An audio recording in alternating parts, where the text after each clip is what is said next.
is the Conservative American Message, hosted by the one and only Cam Lau. It's Saturday, December 3rd, 2022, and thanks for tuning in for another week of the best politics podcast on Spotify. Did you see any good movies this last week? Because let me tell you, I did not. I sadly had to avoid the movie theater. We know that Disney has been going down the gay path for a while now, but Strange World was its first cartoon to feature a gay teen romance at the center of the plot. The movie was not received well by moviegoers. They had a $180 million budget, and they only grossed about $19 million in their opening weekend. Which kind of makes sense if you consider that only about 7% of Americans claim to be some sort of gay or LGBT something or another. Moviegoers have made it clear that they do not want to see this stuff. Lightyear, which only had a lesbian relationship as a small subplot, tanked earlier this year as well. Disney just can't seem to figure it out. On the other hand, the sexual mafia is blaming Disney themselves for poor performance at the box office.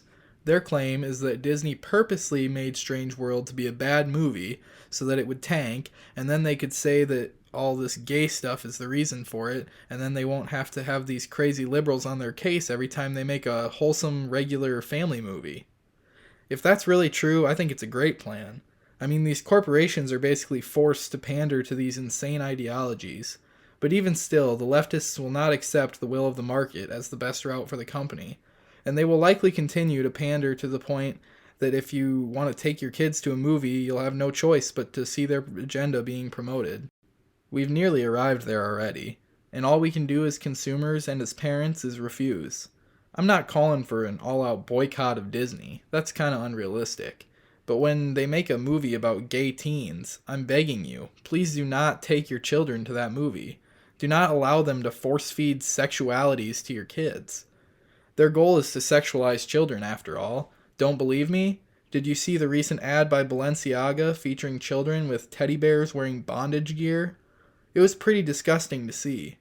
Kim Kardashian, who is a brand ambassador for Balenciaga, said that she will be reconsidering her relationship with them and that she is shaken by the disturbing images.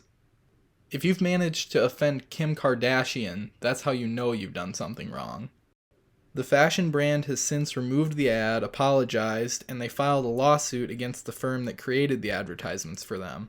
Their statement read, "We sincerely apologize for any offense our holiday campaign may have caused. Our plush bear bags should not have been featured with children in this campaign. We have immediately removed the campaign from all platforms." So now you have it on both ends of the spectrum here. You have an ad targeting adults, sexualizing kids, and you have a movie for kids pushing themes about sexuality. This is a sick, sick world we live in. But we have to stand up as parents and protect our children from these evil forces. As for good news, we have none, but we do have all sorts of drama continuing to unravel at Twitter. Elon Musk tweeted that Apple has ceased advertising on Twitter and was threatening to remove the app from its App Store. He then went on to announce that if Apple or Google were to remove Twitter from their App Store, he would launch his own phones with their own App Store. That's what I love about Elon Musk. He's completely unstoppable by monopolistic corporations. No matter how they try to shut him down, he can simply become their competitor. Later in the week, Musk sat down with Apple CEO Tim Cook, and they resolved the issue, and Apple assured him they would never take Twitter off of their App Store.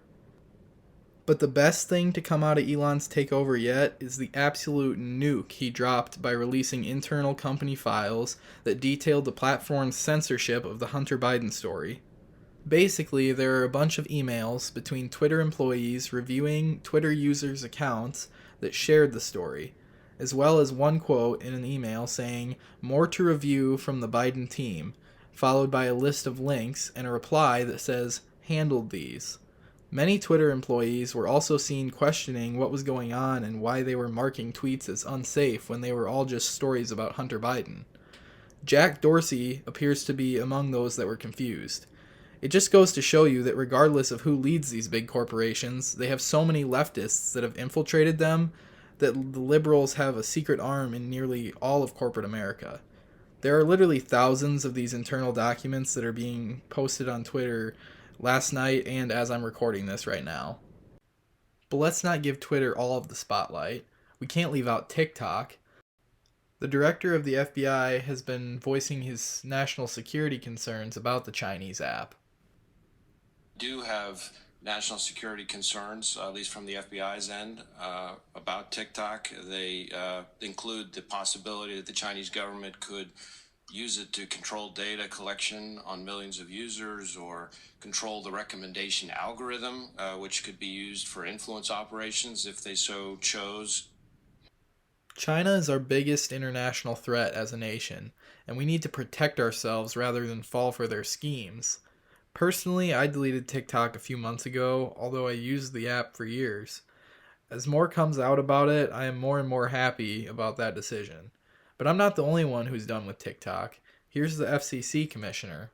And TikTok really, the funny dance memes and video is simply the sheep's clothing. Underneath, it's a sophisticated surveillance app. And look, I started a few months ago writing directly to Apple and Google and said basically put the national security concerns to the side.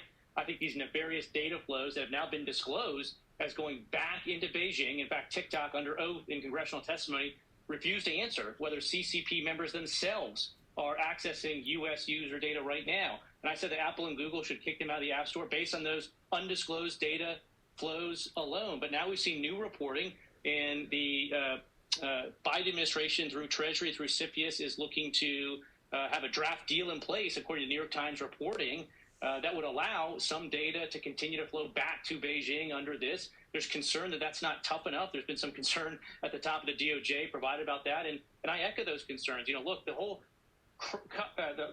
point of this deal is to stand up this new Oracle system, what they call Project Texas, and house a lot of this TikTok data there. But the reporting we're seeing now shows that TikTok is engaged in an effort to obtain the location and other information about those Oracle servers. TikTok officials are saying in internal communications that they don't think, even with this Project Texas in place, that will stop Beijing from accessing this data. So if Beijing and TikTok officials don't believe that we can safeguard U.S. user data through this Treasury CFIUS deal, I think we should take them at their word.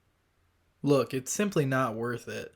And until the U.S. government does something to protect their citizens and our security interests as a whole nation, I'm staying far away from it, and I think you ought to as well.